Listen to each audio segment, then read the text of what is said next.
All right, welcome everyone to the work session for the April 21st, 2015 Bowling Green Board of Commissioners meetings. We've got a couple items on the agenda today. The first is presentation of recommended audiovisual upgrades for the commission chambers. Mr. DeFebo. Thank you, Mayor.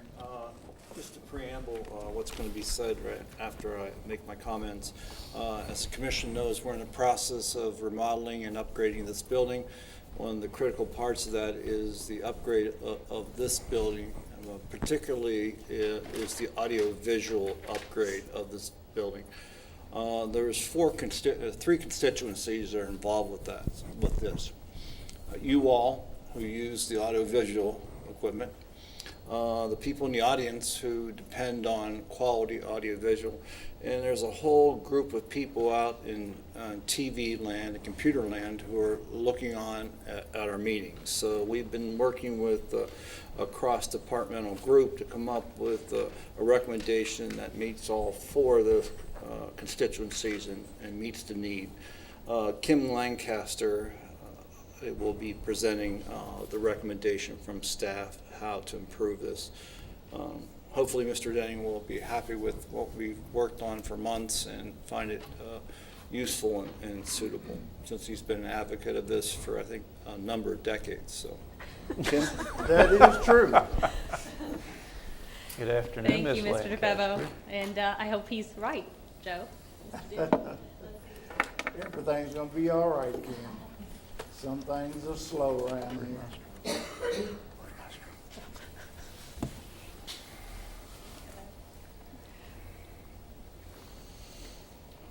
All right, thank y'all for having me here today. I am here today to recommend RFP 2015-32 for the design and build services for the commission chamber audio and visual equipment from M3 Technology Group in the amount of $80,280. What we're looking at with this new system, some of the things will be include but not limited to microphones, speakers, new projectors and screens, some additional cameras, computer monitors, switchers, signal processors, amplifiers, and then anything else that we will need to make the system work and integrate with the broadcast equipment that we have in the Public Information Office so everything can work together. This was an evaluated bid with the proposal evaluation criteria listed as 50% cost, 25% services, or scope of services, and 25% experience. And systems analyst Brad Stinson and public works technician David Hayner, who are here today with me, and I reviewed the proposals, and they're kind of my technology backup today if you guys have any questions that I can't answer. So again, the total estimate was $80,280, which is extremely close to the $75,000 budget that we had, but it also went above some of the requirements that we asked for. They included some additional broadcast equipment for the Public Information Office, which we would have bidded out in the future. So that's going to save us with an additional step and provide us with some new equipment that we weren't actually seeking in this original bid, which will be really helpful for us. M3 Technology received 91 total points in the evaluation process, and the other two companies received 66 and 77 points respectively. So I think you guys have a detailed breakdown of the evaluation process. If you all have any questions about that, please feel free to ask, and we will address anything that you need to know. M3 will utilize some of our existing equipment, and then they will integrate that with the new system and the new equipment. And just so to be clear, this is a base proposal. We know there will probably be some changes made to this, and we can do that as we go. So, here.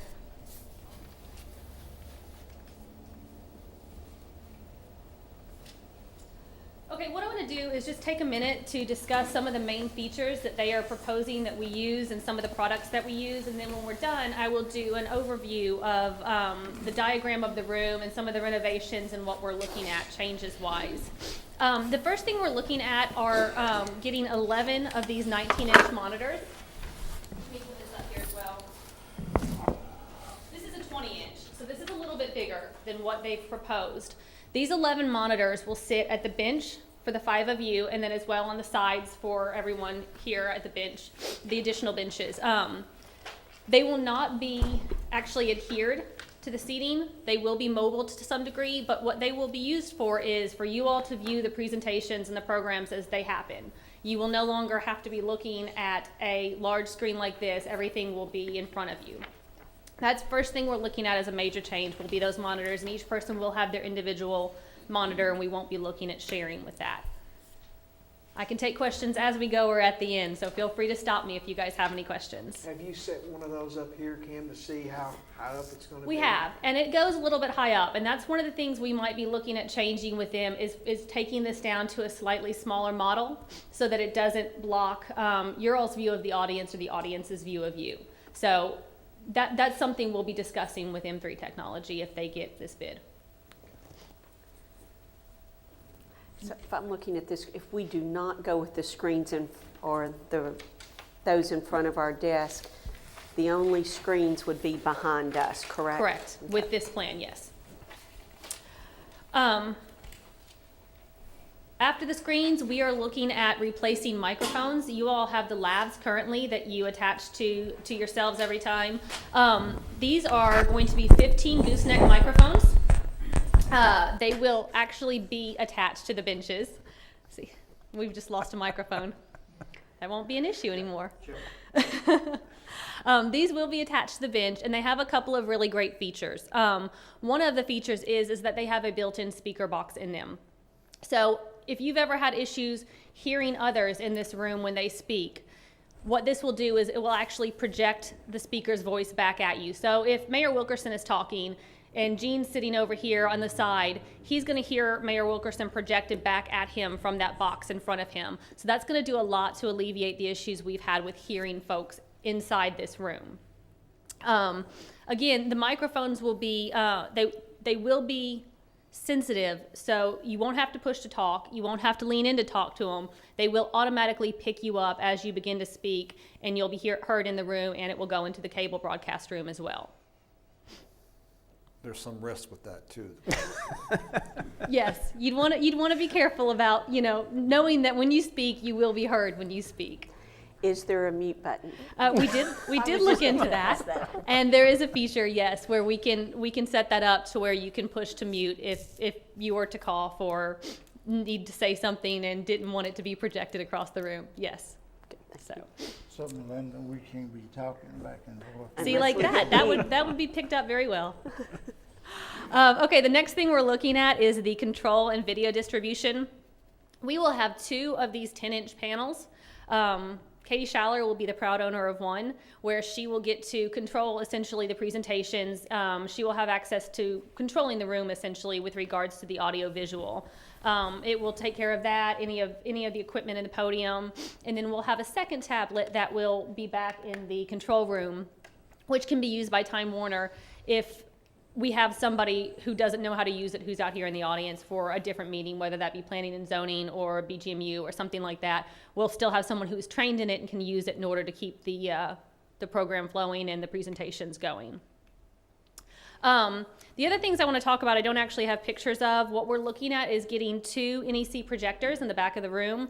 These are going to have long throw lenses so that they can reach all the way from the back of this room to the 237-inch screens that are being recommended for the back of the room. These will be mounted behind you all. They won't be drop-down screens. They will be framed and fixed to the wall. So they will look very nice, and they should have no issues with it being projected clearly onto the walls.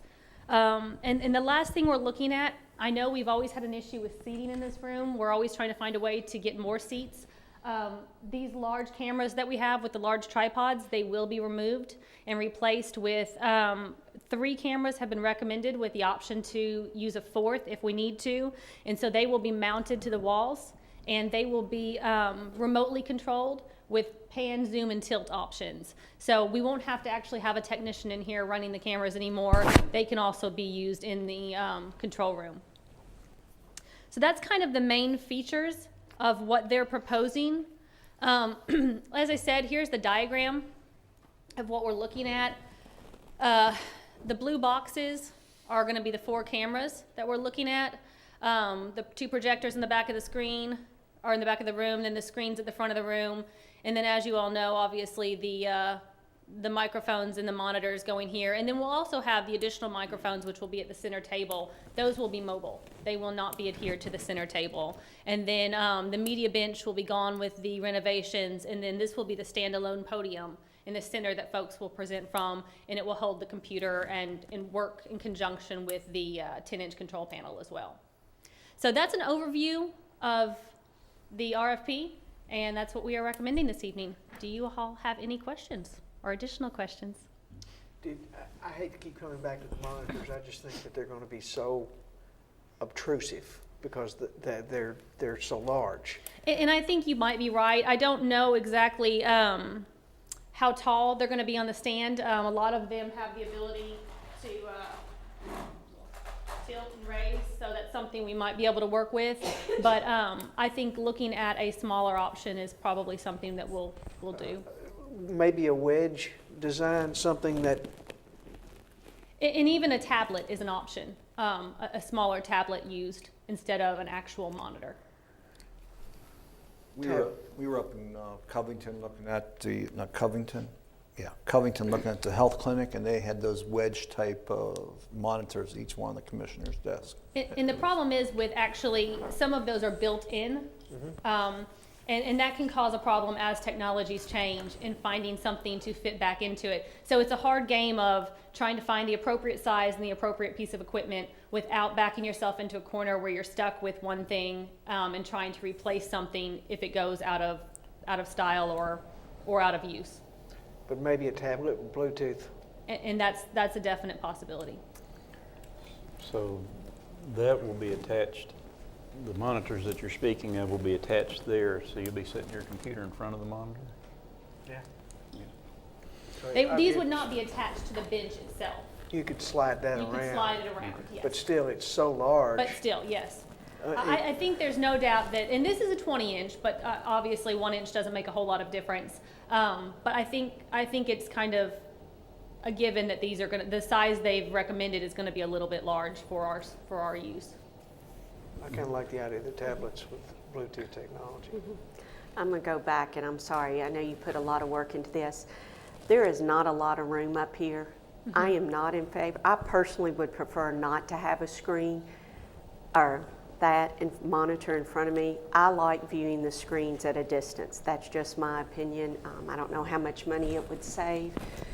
And I'd still go back to even sharing a monitor because with our notebooks, there is just not room. Right. And the monitors themselves aren't extremely expensive, but again, if that's something that everyone wants to look at, I don't think there's any problem with working with them in order to create a solution that could do multiple Something more things, you like know. this. I mean, that's, Right. to me, that's about the right size. Yeah, a small tablet with a kickstand would be probably what's needed.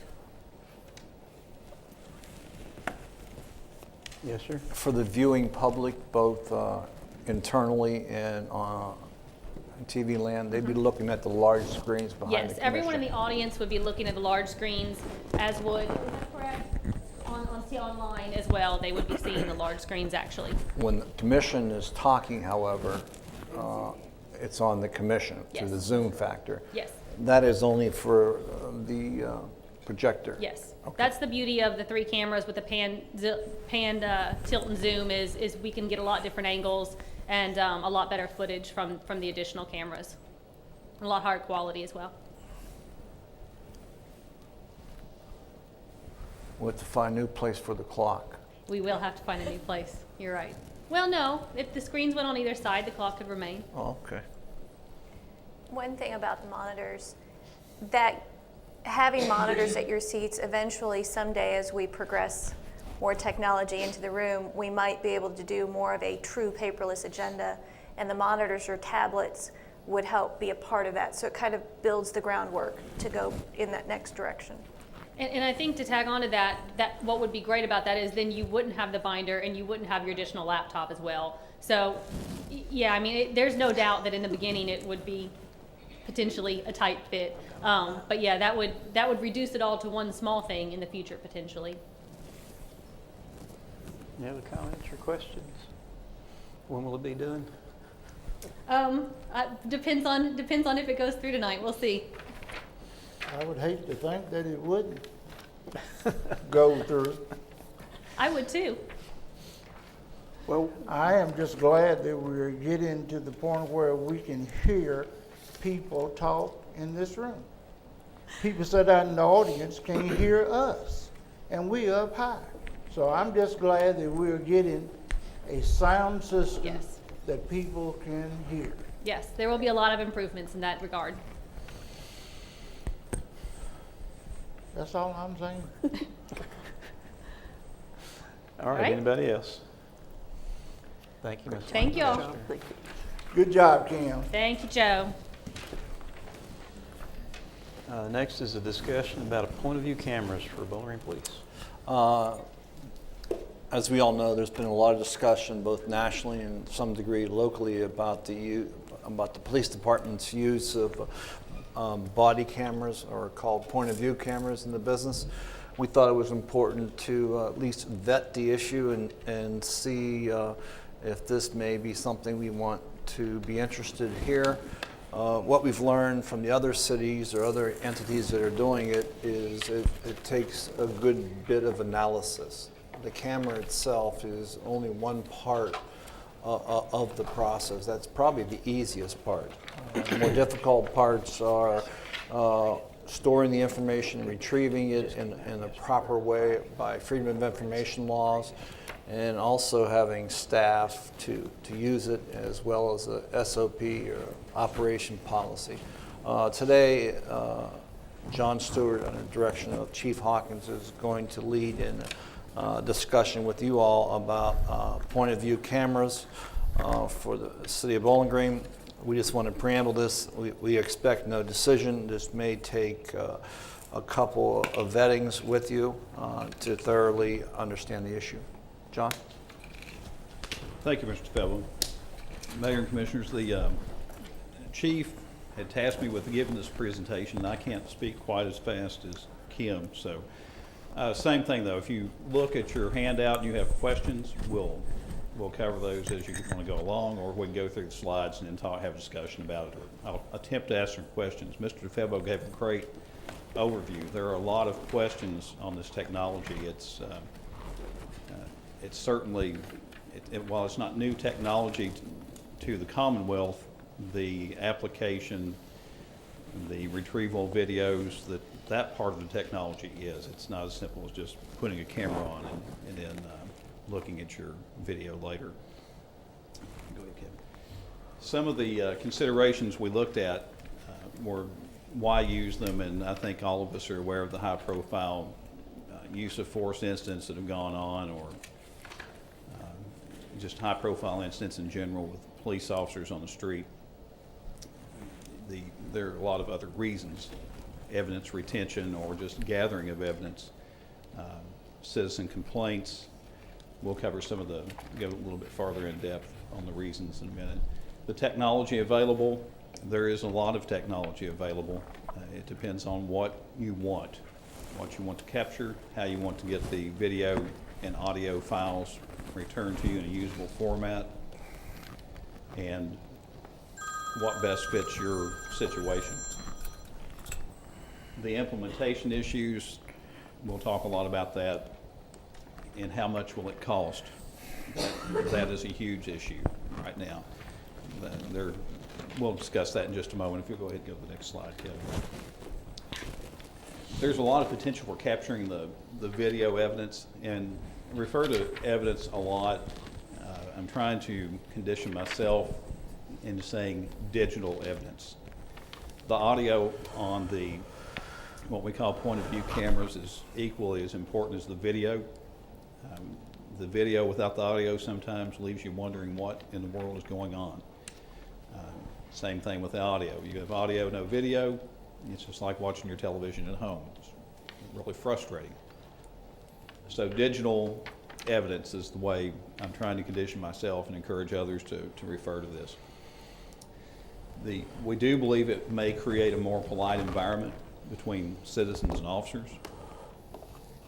May clarify facts and citizen complaints.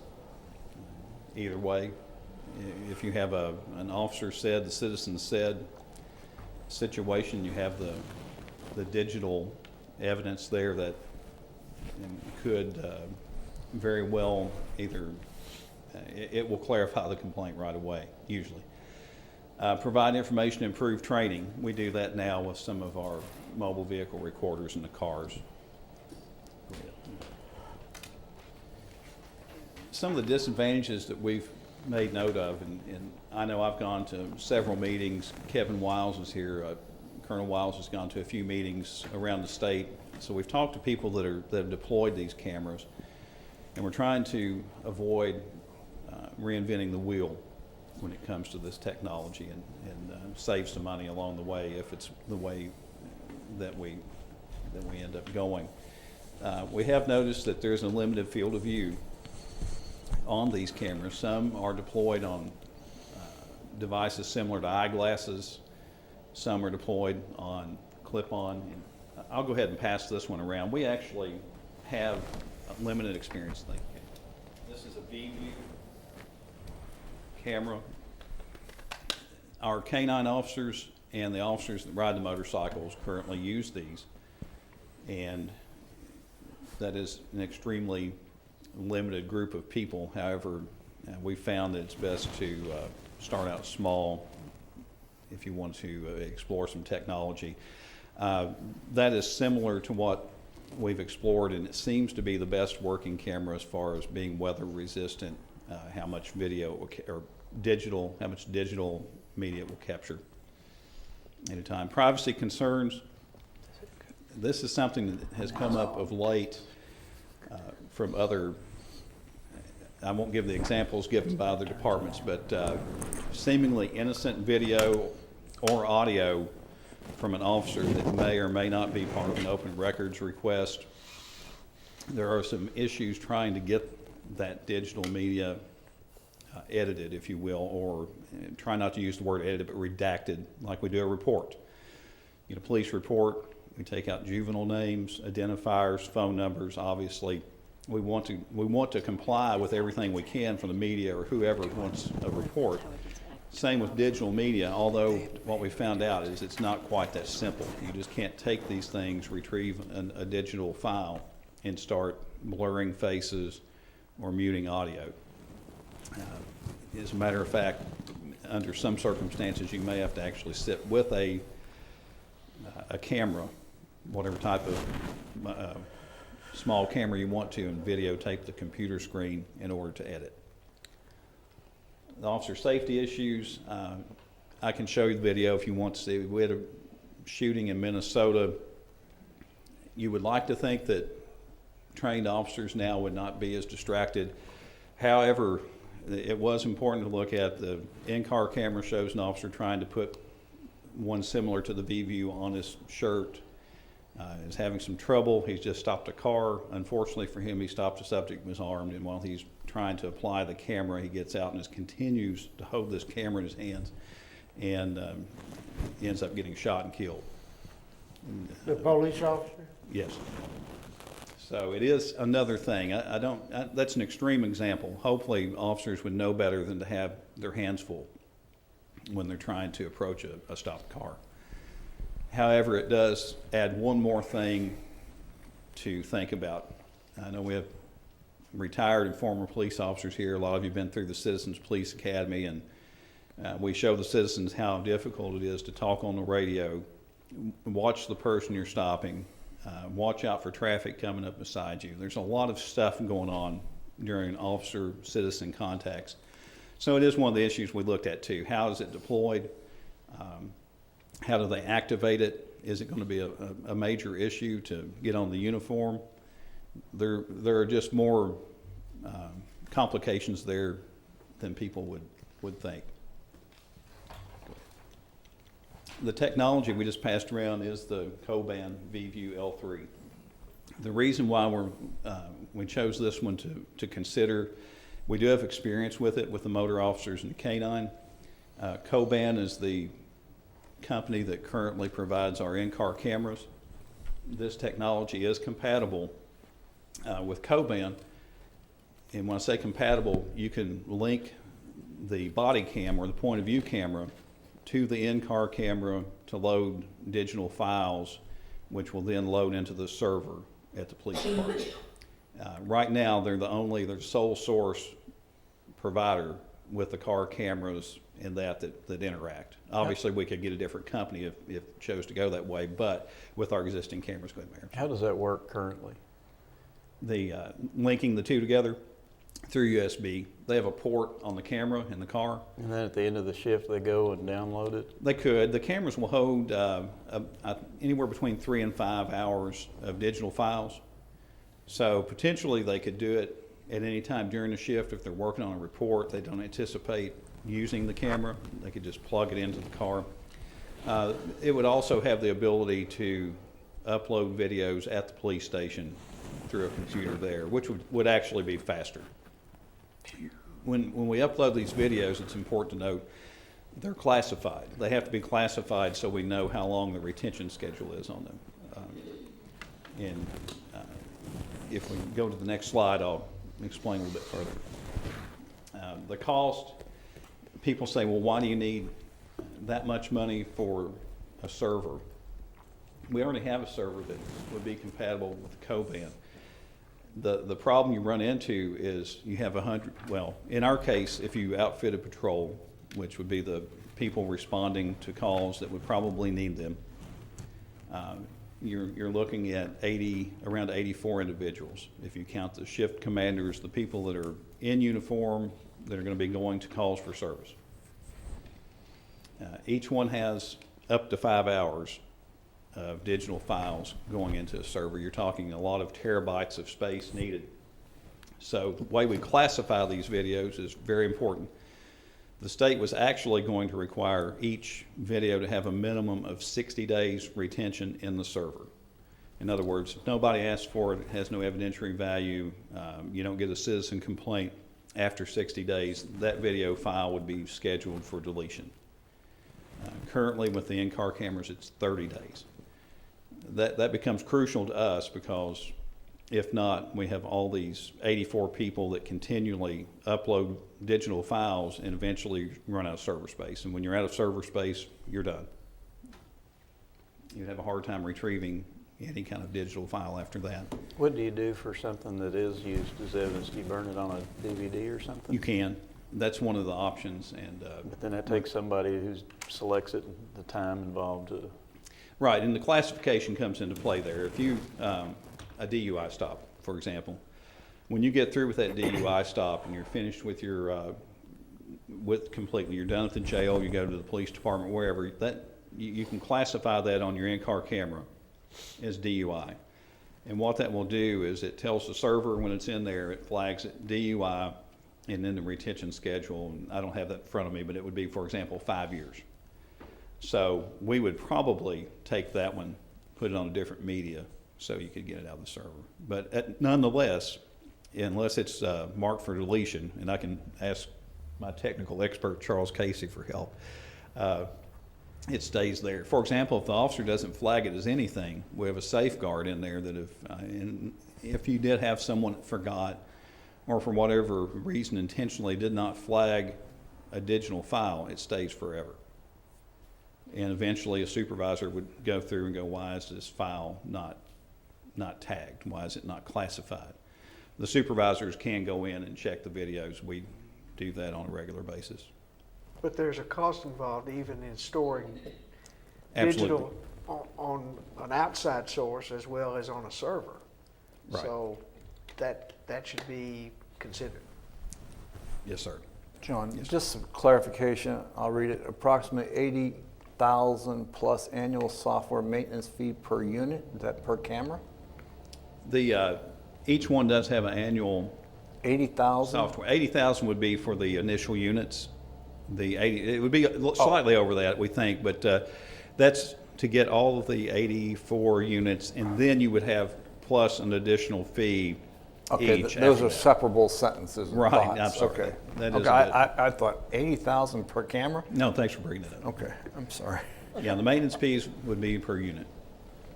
And I think we provided some of the most recent quotes from Coban. The server quote was provided from our IT folks. They do service our server now for the in-car cameras. And that was, they think that that would be more than enough to get us started if you choose to go that route. So, Yes, sir. how many officers, including supervisors and so on, will not have cameras? For the purposes of this research, we just factored in patrol, which is roughly 84, counting the captains. You have a major over patrol that typically is not out on the street answering calls. Administrative type people we didn't count. Because typically they don't drive a black and white car and they're not out there responding to calls or stopping cars. They can, but they don't usually do that. Detectives, we did not put in the mix. And there's a lot of factors behind that. I've not worked in criminal investigations. However, I'm told that if you show up to conduct an interview or interrogation and it's clear you're wearing a camera on your person, that it changes the dynamic of that interview or interrogation immediately. So those are certainly things that could be discussed, but on the surface it would appear to be probably not the best use of the cameras. Supervisors have cameras in their cars if they make a stop? They should if they're in a black and white car. Right now, we're still in transition from, if you remember the old Vision Hawk system, we used those, and the company International Police Technologies went bankrupt back in a few years back.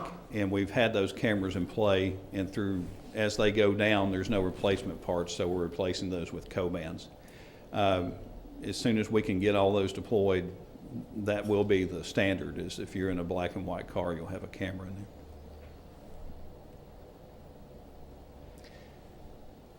Staffing and personnel dollars, I just put the dollar sign down there.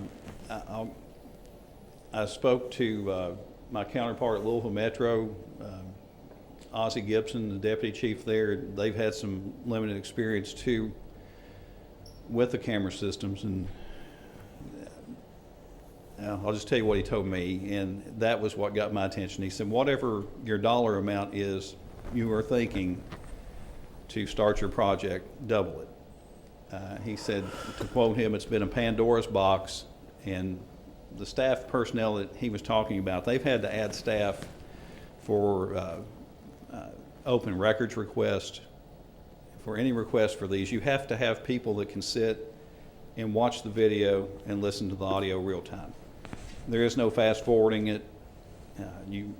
Obviously, we couldn't afford that and have some information get out that should not have been made public. So they have added staff. I have not gotten the information he was supposed to send to me, unfortunately, the day I talked to him last week. They had an incident, a deadly force incident, so he's been busy. But there are a lot of departments, and I understand we've had some media question other departments. I don't know what they're using. I don't know what their policies and procedures are affiliated with their body cameras or point of view cameras. It does make a difference. Kentucky League of Cities, they want you to, in their model policy, basically activate the camera on every citizen contact. That probably would tie up about 5 hours of digital media, probably every shift for our officers. We have a lot of citizen contact. You may have for example, a KSP trooper that talks to 3 or 4 people a day if you're out in a rural area. With our officers, we have a lot of calls for service, so they recommend that, and obviously we're not at that point, but it's something to look at.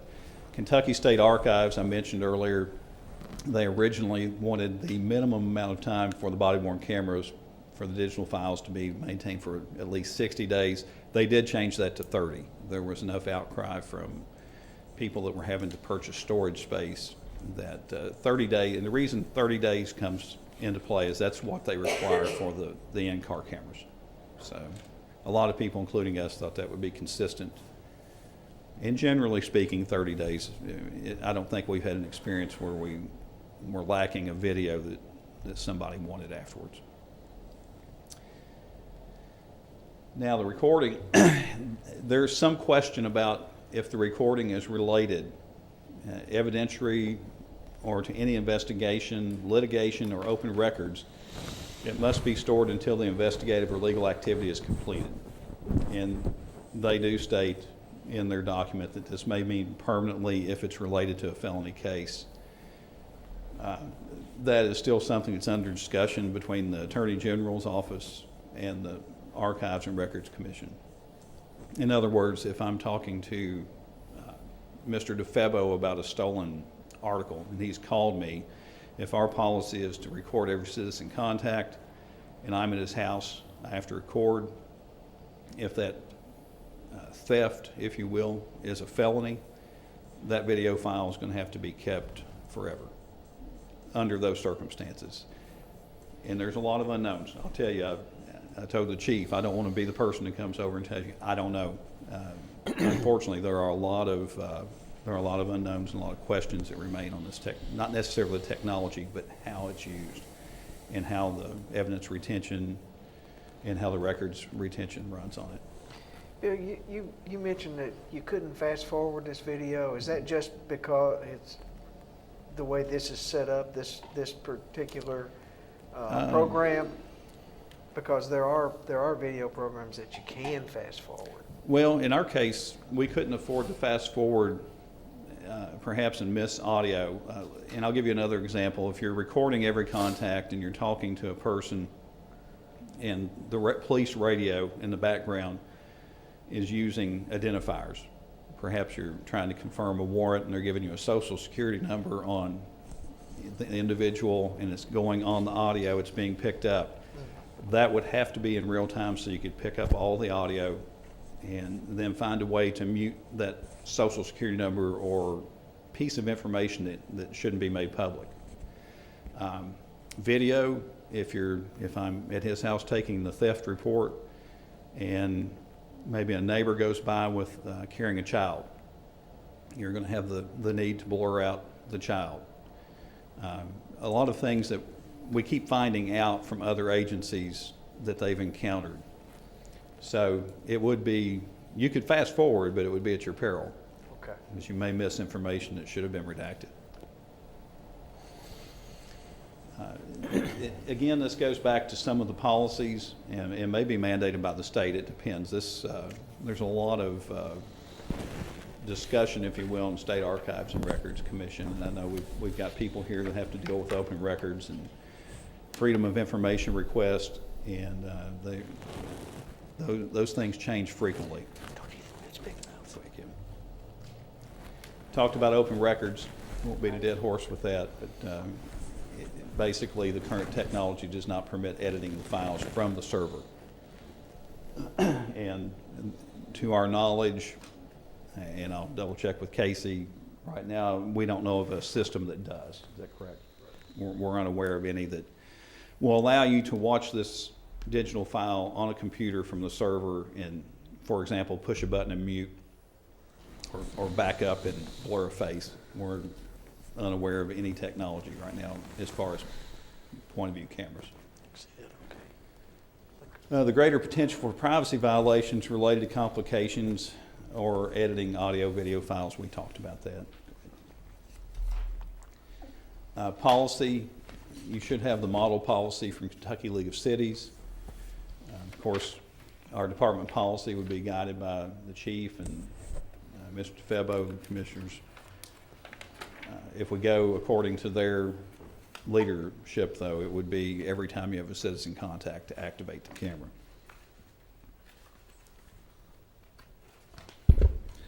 Some things I wanted to just close on, unless you've got questions on considerations moving forward. Or again, this, yes, sir. One question is, have you all done an analysis of how many cases or calls or interdiction between a police officer and a citizen has occurred over the last month, and how many times we have to use the cameras for the 80 people? Yes, sir. What is that number? Excuse me, just one moment. I don't know if that's a fair question or not, but Well, we just chose a month, and Okay. I've got it. Major Delaney was kind enough to get with our communications manager and pull up all of the incidents from December 1st, 2014 to December 31st, 2014. What they did was they plugged in every police officer in the patrol division, including the supervisors and the captains, which are, excuse me, shift commanders. And he came up with a total number of computer-aided dispatch hours that officers were on calls, and it came out to 5,504 CAD hours. So we haven't done an average. That was just 1 month. So the camera would have to be on 5,000 hours? Potentially. That's the number of CAD hours. That's, again, they deducted, when I say CAD hours, anyone that's familiar with computer-aided dispatch knows that you can include every time an officer checks out to, excuse me, walk into the police station. Right. They tried to go through and take out the meal breaks, the bathroom breaks, officers, the canine officer letting the dog take a break. So they tried to just include the calls for service and traffic stops, things that typically would require an officer under Kentucky League of Cities model policy to activate their camera. And that's what they arrived at, was a little over 5,500. Is it reasonable to say that's 5,000 interdiction between an officer and a citizen? Yes. So that's 60,000 a year, if that's an average month? If that's average, could be. Of course, so many different things could happen, a weather event or a disaster. All depends on the event. SOP, whether you require every, okay. Absolutely. Yeah, the policy will dictate how much digital media you're going to have out there. Can I ask, Yes, ma'am. how many hours are the motorcycle and the canine units utilizing? Did you all take a look at what's being utilized by those shift officers? No, I have not. Now, Colonel Wiles may have some idea how much they use it. Right now, we only have 4 in place, so those files are uploaded to a different thing. If you don't mind, I'll have him answer that. Have you had success with that? Are they pleased with those? Yes, we've had since they were deployed initially was February of 2012. We've had about 700 individual recordings that have been made, about 1.7 terabytes of data. So we've had some success. The canines and motors are a little different because they're not utilized quite as much as your average traffic officer or district officer. So it's hard to say exactly how that compares to if the whole patrol division had cameras. But we have had quite a bit of, several hundred recordings that have been used just in a couple of years. Have you ever used one to resolve a citizen complaint? There have been, not that I know of, from those individual traffic stops and canine incidents. We initially, if I remember correctly, Chief, and correct me, with the canines, initially we were having some disputes over canine alerts, and they would scratch a car, and we would have complaints about, did the dog cause the damage, or was this old damage? And so the thought was, if we had a canine handler that had a camera, we could see it happen and we would know. And so some of that very thought was what initially brought up this whole issue for us several years ago. But to answer your question, I don't know of anything that's been resolved via the video that we've had experience with yet. I have one, I'm sorry, go ahead. So the motor officers or the canine are only activating it, well, the motor officers would only activate it similar to the vehicle cameras. Exactly, during traffic stop, and that's for them, one of the primary reasons they use it is they don't have an in-car camera system because it's a motorcycle, so this was a good alternative to that. So they don't, if they go to a call, just taking a theft report, they're not under the same parameters as what Kentucky League of Cities is talking about. Now, they certainly have that option if they were involved in something and they felt like, hey, this would be something that needed to be recorded. They would have that option, but to answer your question, no. I guess I was thinking through the 84 officers, is that, and you would issue each one an individual camera. In that scenario, you would need more than 84 because if your personnel is utilizing one of the officer's cameras to upload or edit or whatever, that's going to take away from that inventory. Would this be something that might be checked out per shift? And then I'm just kind of thinking. I think, and that's kind of what we're doing right now with a very small group. We have cameras that are checked out by the motor officer. The problem you run into if you go that route is in the server keeping track of whose camera and classifying. You get into some complicated things just on the administrative side of that. You might save some money on not having to buy 80 cameras or 84 cameras, but there would be some complicating factors just from the administration and just keeping track of whose video is who and who had that camera on this day. And That's where your needed personnel would have to really come in. correct. What's wrong with assigning that a camera to that patrol? I think that's what we would propose is, and that 84 number would give, if I'm given a camera, that's the only yours. person that's going to be using it. That's correct. So when I upload, there's no doubt about whose it is attached to. It's my camera. It's just like your cruiser. That cruiser is assigned to you, goes wherever you go. So kind of along that line, how many officers are on a shift, each shift? It varies. We have base level staffing each day, so we have 8 districts in the city. You have to have an officer for each district, but that's really not the best case scenario. So our base level staffing is 9, and then you typically want 2 supervisors per shift. So we have more than that assigned per shift. So I guess if you get below that number, you're going to have to call in some additional help. But to cover the Friday night, Friday afternoon, evening shift, how many men do we have on? Friday's a good example just for us because I'm sorry, No, that's is that what okay? I want to get. What's on an evening shift, we have 10-hour shifts on the evenings, and so everybody works 4 10-hour days, but Friday everybody works unless you've asked off. So we may have upwards of 30 officers on a good Friday. On a bad Friday, you're going to have 2 shifts worth, so you may have 14 or 15 that are working, and then supervisors. That's Friday. Fridays are good days for us because there's a lot of officers working. But typically, you're going to have at least 9 officers and supervisors for day shift. You have an overlap each day on B shift and C shift.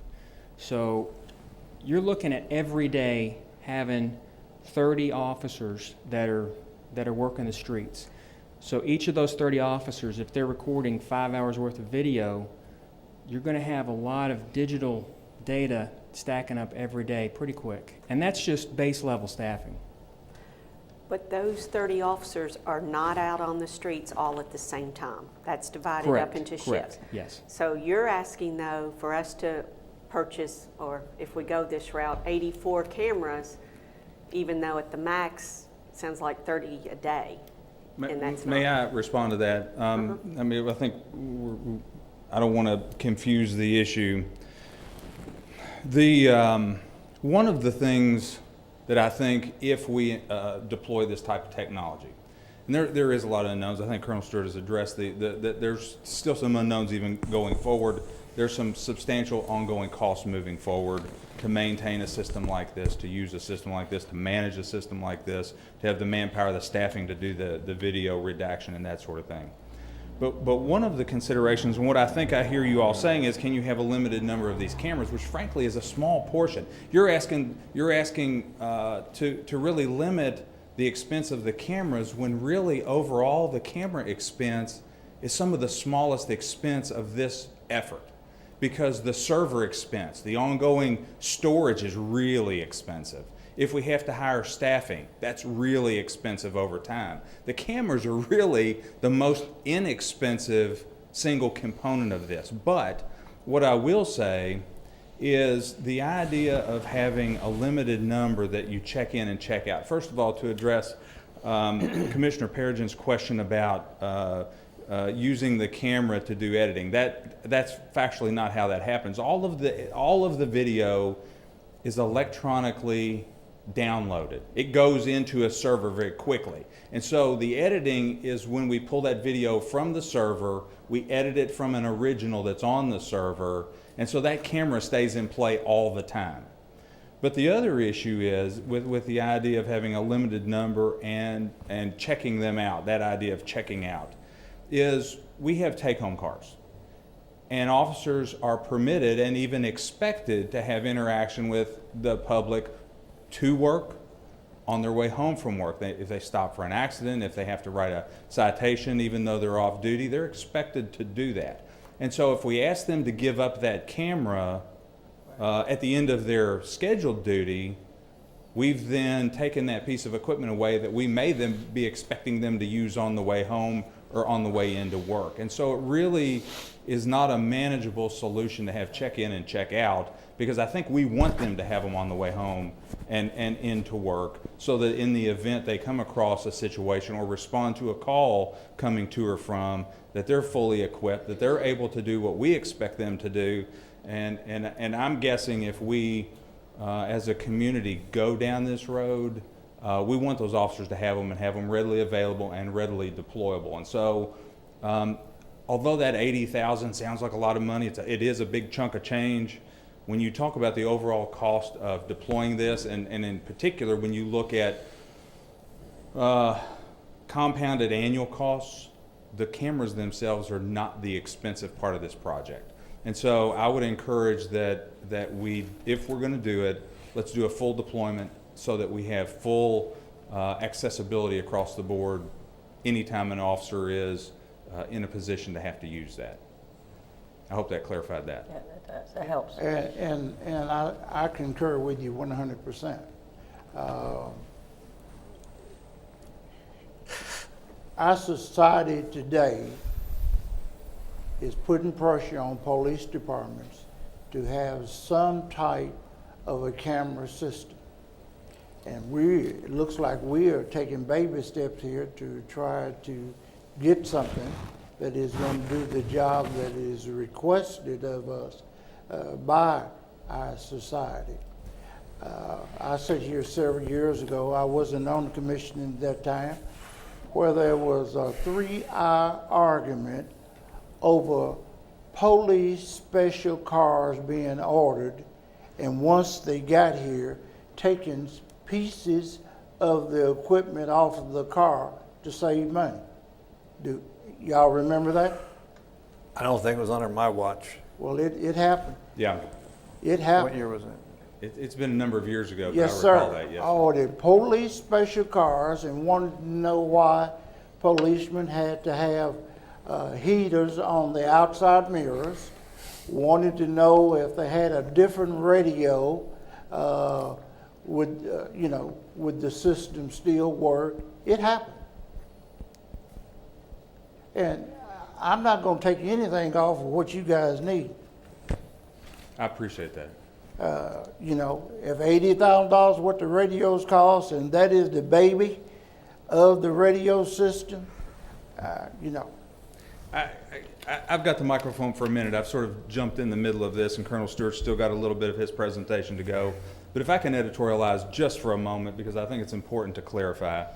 The newspaper did an article I think in last night's paper talking about these type of cameras. And they at least inferred, if not suggested, that that we could do this on the cheap. We could do this quickly, easily, and really wondered why we hadn't before, because other regional agencies have jumped into the deep end of this particular pool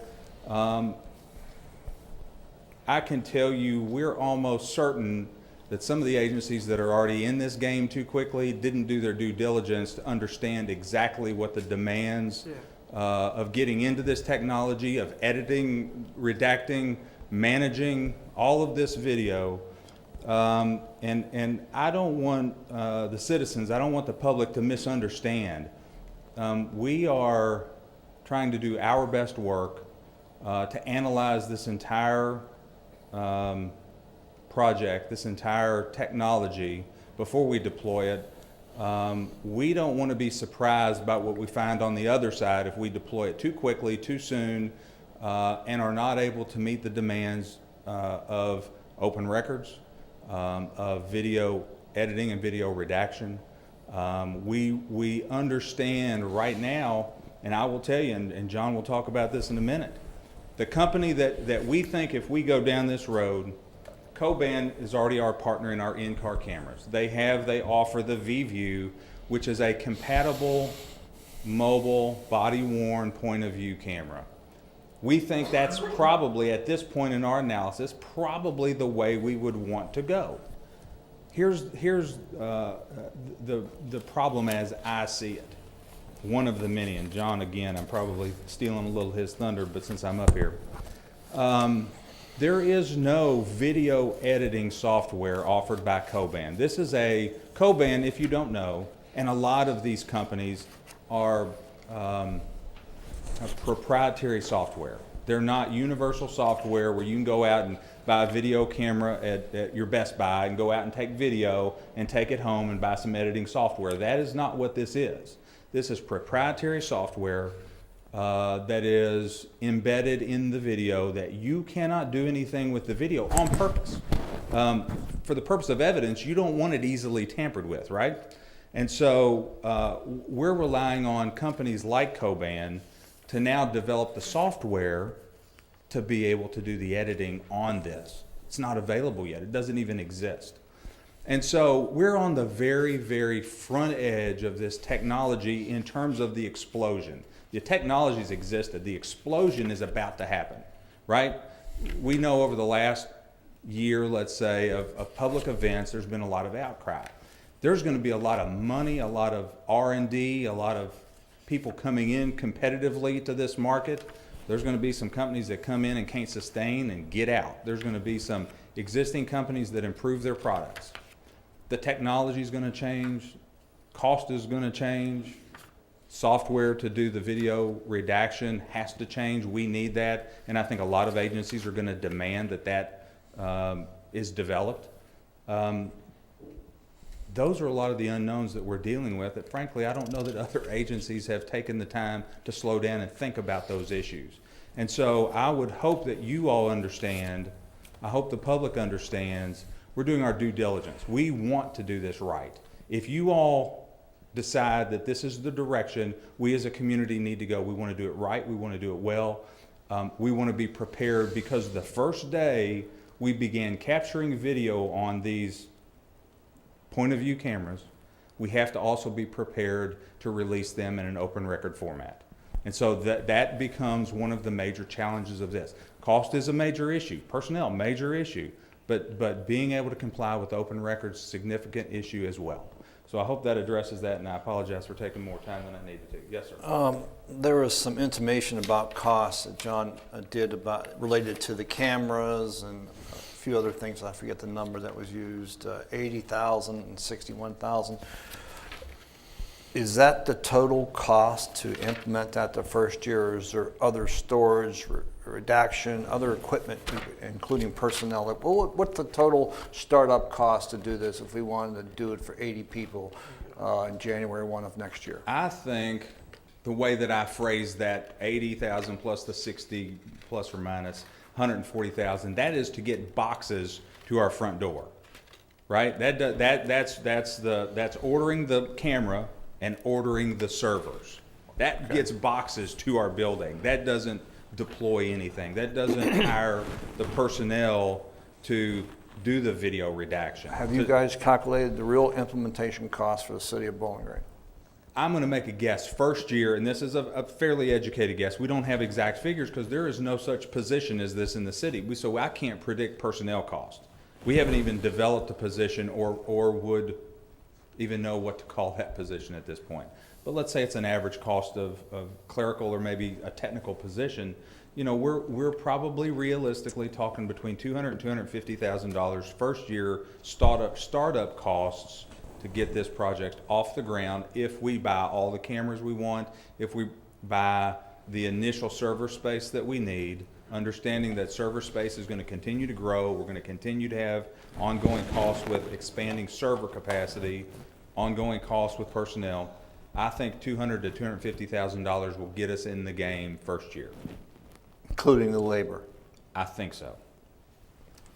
And to be honest with you, only because we haven't talked about what that really means, that's a best guess on my part. Yes, sir. Is there any, we all know technology evolves. This was probably $1,000 10 years ago. Mm-hmm. Now it's not, they give them away. Right. Are we in the same continuum of change with this camera technology, meaning next year or the year after you'll have second and third generation that is cheaper and better and more accurate? I anticipate that. What we passed around, the VView camera that you all have, is about 3 generations old. That's something we manage that on a small laptop because we have it deployed on so few people. We can do that. The reality is what we're proposing to do perhaps is a much, much larger project. But yes, I do. To answer your question, I think that we're going to see potentially a dramatic improvement in this technology over the next 12, 24 months that I think wisdom would dictate we make sure we don't jump in too soon because I think that cost is going to get driven down. I think that technology is going to improve like our cell phones have. We've seen what cell phones have done in the last 5 or 10 years. Expect similar kinds of improvements in this technology because up until now, I'm going to be careful how I phrase this. Up until now, body cameras have been an exception, not the rule. They're becoming the rule, and that means there's going to be a lot of police officers and a lot of police agencies and a lot of communities that want their officers to wear them, which means there's going to be tens, if not hundreds of thousands of these things being demanded, right? Which brings in competition, which drives down price, which improves technology. Everybody wants to sell their product and make a better product, so they're the ones that sells their product. I think technology is going to improve dramatically in this area over the next 12 to 18 to 24 months because just right now is the boom of demand. And it would be like buying the first generation cell phone. If you remember 20 years ago, how dramatically different things are. Now I know that's a 20-year cycle, but technology is not where it was 20 years ago. They can produce these things in dramatic fashion and re-engineer them pretty quickly. And so there's a number of obstacles, personnel certainly being one of them, but the editing software is a major obstacle. I frankly don't think the cost is the major obstacle. I think as a community, we can probably afford to get into this game. What I will tell you is once we're in forever. Expect to fund this activity in perpetuity if we choose as a community to get into it. That's okay with us. We don't have an issue with that at all. But I think we need to be realistic about the ongoing costs because there's some major ongoing costs if we get into this now and forever. Cameras being the least expensive part of that. But again, you have to replace cameras every so many years. You know, this is a semi-durable good that every 5, 6, 7 years we're going to have wholesale replacement of these parts, just like we do our guns and our tasers and our police cars. It's going to be consumed over time, and that technology will continue to change as well. So I'm going to let John wrap up if y'all don't have any more questions, but the answer is we want to do this, we want to do it right, we want to do it well, we want to be prudent, but we don't want to make a mistake getting into this because I think there is a huge potential to get in too quickly without examining all of the issues and then being surprised. And frankly, we may be surprised anyway.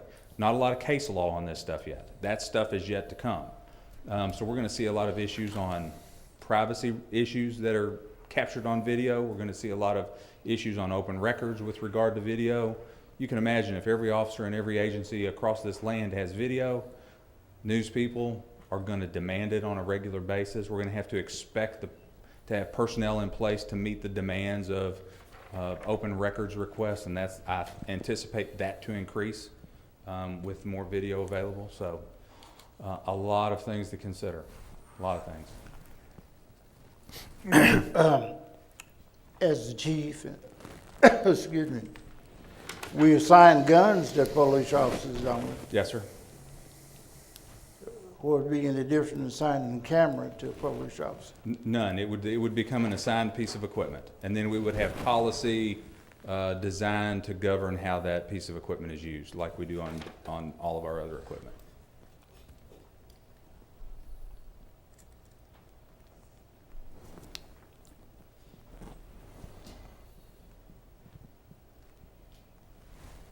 I probably covered some of what John's going to talk about, but I'm going to turn it back over to him and let him wrap that up if you don't mind. Thank you. Oh, he's doing a fine job. Now, if I can just find him. Basically, he did cover what I was going to talk about moving forward. We talked about the dead horse of the unknown, but it's out there. Some of the things that have come up in the last few days, even Seattle is a big player in these things. They had an open records request or freedom of information request from an individual that wanted massive numbers of digital files, and they honestly did not know if they could comply physically or had enough people to comply with his request. And that's like the chief said, we don't want to get into that to where we've got 84 cameras deployed and then have an open records request that we have to pull people from other units, records or whatever to view these. And then you have to be careful about who views the file, especially if it's a major case. You have to have the right people reviewing that file in order to release the information to the person wanting it. The man that was killed in South Carolina by the policeman a couple of 3 weeks ago, had that police officer that was involved in the shooting had a camera on, what would that have shown? For these cameras, and that's part of the reason we call it point of view. We have seen, and we have some videos that'll show you on a regular traffic stop. In that case, if his hands are out in front of him, in front of the camera, you're probably going to be looking at the back side of a weapon, the back side of a hand, depending left or right-handed. It depends on the height of the officer, where they've got the camera located. There'll be some training involved in it. Now that's with the V-View, and I think that's probably the majority. Right now it's changing every day as far as what people are using, what agencies are putting out there. Some agencies, and you all will see some that have them mounted on what appear to be regular glasses. And those have pros and cons like anything else. The con being if you've got an officer with a prescription, you've got to go that route. If it's a bright sunny day, then you've got to have the camera mounted on sunglasses. If they take the sunglasses off or lose the glasses, there's some complications there. But to answer your question, more than likely, it would have shown the back of his hand. Had it not been for the individual with his iPhone, that would have been a different situation, I think, altogether. I agree. Any other questions? Is there a limitation?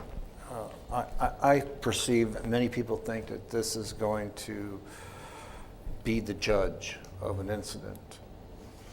Is there limitations to this technology that it doesn't answer, it doesn't show, it doesn't? What's the delinquency here with that? Well, like Commissioner Denning brought up, you do have a limitation being the point of view of the camera. Things that occur, incidents that occur off camera, you would have audio, which would be beneficial. We could provide video to you from police training, from command level training, and some of you may or may not have seen it from dash cams. where part of the training wants you to understand that video is not always as it appears. And I think we've seen that at times on television and things. Of two different officers approaching a convenience store with a man with a gun. In the first video, you would have been convinced that the officer got out of his car and executed a guy going away from him. And they stop the video and ask you who thinks he just murdered that man. And everybody raises their hand. Okay, now watch the video from the second car and the second officer arriving. On that video, from the different angle, you can see the guy going away from the officer pulling a handgun out of his waistband when the officer shoots him. So it does change your perspective. Video is a valuable tool. We can point back several years ago at a Burger King robbery that has video of an armed robber with a gun in his hand. We never got the gun back. It was a use of force where an officer had to shoot the individual. Thank goodness Burger King had video and had witnesses showing that. So you get both sides of the spectrum there. It can help you, it can hurt you. It depends on the point of view, and I think that's one reason why we've coined that term instead of body cam. We could call it whatever, but exactly, it does have limitations. But it also has value too. Absolutely. It's one slice of truth. Right.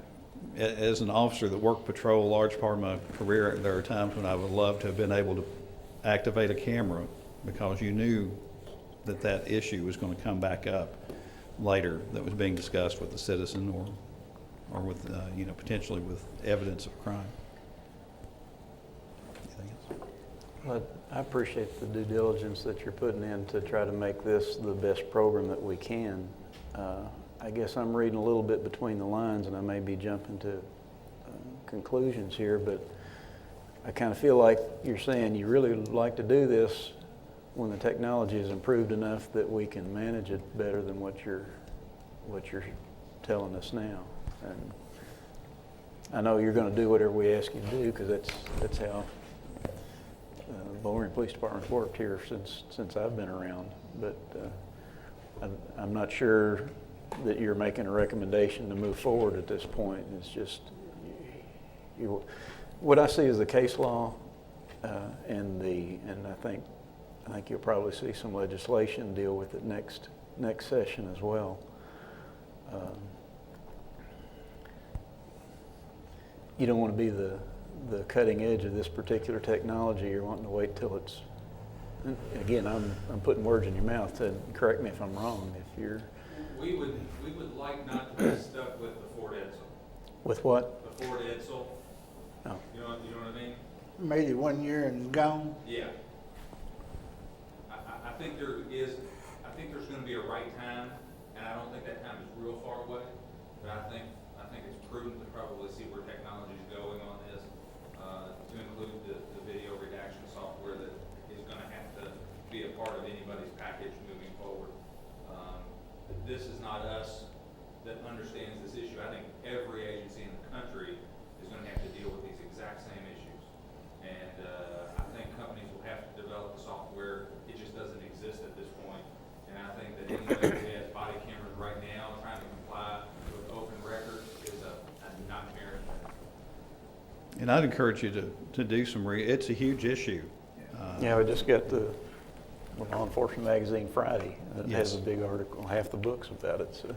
I have that same magazine here, and they do provide some good technical information on it. And if you read through there with some of the agencies that are using it, there are a lot of them that don't mention file redaction, open records. Again, I don't know if those are rural agencies that don't get the number of requests we get. But right now, not to go too deep into it, but we've got a case involving WKU that we've had an open records request for literally, I think Mr. Harmon could probably correct me, but I think thousands of digital files, so many of those being video. So we've got to figure out how to go through those and redact any privacy information, and then at the same time comply with that request. On another side of the coin, I did read an article online about one place that was using the video cameras in policing, and the number of citizen complaints against police officers had been cut in half. Right, and that goes back to one of those slides where you get the polite factor comes into play. Yeah, It's the old saying, what would you do if you knew we were being videotaped? exactly. We haven't really, we want to do what you want us to do. But collecting the thoughts here, I think we need more time to look at the actual demand that's going to be generated by 80-some, possibly 100 officers. I think we need to firm up the actual cost figures. I didn't hear any actual cost figure other than Doug saying maybe 2-something. I think we need to firm that up, and I would think we'd come back in 6 months and see if we have a follow-up on this. Yeah, I don't think we want to let the issue drop, or I don't think the public will let the issue drop. We'll need to stay with it. I'd like to see us keep an eye on other agencies that are using it, particularly those in Kentucky, Louisville, for example, and just see, continue to stay in contact with them about what they're experiencing and cost factors involved and things of that nature. When's our next retreat, Kate? That's not enough time. How about January retreat? We could present a final recommendation, a final analysis of this, unless you guys want to go quicker. Well, I think the mayor brought up a pertinent issue is it's not outside the realm of possibility that there's legislation. When the mayor spoke about the potential for legislation, I think, again, if we anticipate that, it might even be premature to act before there is mandated legislation, because if we jump into the deep end of this thing and then whatever the legislation is contrary to anything we're doing, I would want to know what that direction is first, perhaps as well. And understand this, and if I didn't make it clear, please let me make it clear. We're absolutely not opposed to this. I think officers understand the value of this. Oh, yeah. And so I will tell you, my personal belief is that it will exonerate far more police officers than it will ever indict. And so we think it's a good thing, but again, we understand many caveats in this issue. And so we would ask for the time. You ask for what we're asking for. I guess in summary, we are asking for some time to continue to examine it, to continue to see where the technology is going, to look at real costs, because right now we're making some speculative estimates on costs. I think that we can do a better job as we move forward, getting our hands more around this issue. I personally think that it's premature to invest at this level what we know we're going to have to invest and then do a poor job of doing that. And so we are asking for time. As well as the fact, whether it's tomorrow or tonight, that we get into this business 6 months down the road or a year down the road, what you're talking about today, 84,000, is not going to be 84,000. Right. That's right. And, we can run from it as long as we need to, and that's fine with me. I have no problem with it. But I just don't want us to get instamatics and think we're going to be able to do the job that we're trying to do. Mm-hmm. My interest is protecting every officer out there and the citizens of the community. And sometimes you have to spend money to do that. I agree. Can I respond to one thing you said earlier, and I was curious about it. You asked Colonel Stewart what he thought that body cam on that officer in South Carolina might have captured. One of the issues in that was whether or not the officer's taser was taken from him to be Yes. used against him. Yes. Very well may have shown whether or not that officer lost control of his taser by having that on video. So that would have been a great piece of evidence to determine truth. We're not, I'm certainly not picking sides. I think that video speaks for itself. But had that officer had a body camera that was activated on, you may have very well seen what we all think probably happened was that gentleman never had Right. control of that taser. Right. Does that make sense? Yeah. So yeah, we all think they're a good idea. We just think getting into it too quickly, too soon is problematic. Thank you all. All right. Any other comments or questions? Mr. Febo, do you have anything else? No, I don't, Mayor. That's the last item that we had on our last work session. Unless anybody has any comments, we'll adjourn until our regular meeting at 7 o'clock. Thanks for tuning in. Thank you all.